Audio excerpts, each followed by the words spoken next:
د طالبانو له لوري د افغانستان نیول او پکې د اسلامي امارت پر راتګ سره طالبان له نړیوال غبرګونونو سره مخ شول. نړیوال د طالبان څخه یو لړ سپارښتنې او د ټول شموله حکومت او نظام غوښتنه کوي. خو په دې وروستیو کې د طالبان ویاند ذبیح الله مجاهد سخت انکار وکړ.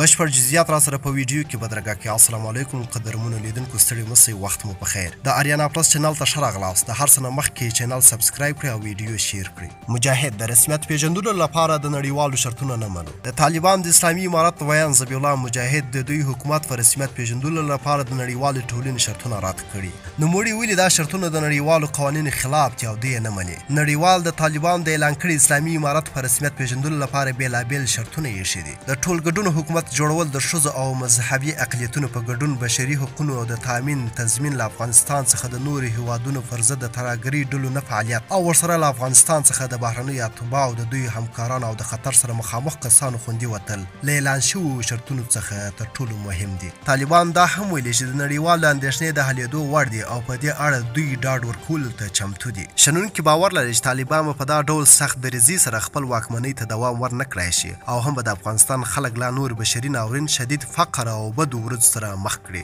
د ویډیو له کتلو مو ډېره مننه. که مو ویډیو خوښ شوی اتمن یې درسره لایک او شیر کړئ. د لا ښایسته او په زړه پورې مطالبو لپاره زموږ چینل حتما سبسکرایب کړئ. تر بیا او بلې ویډیو د الله په امان.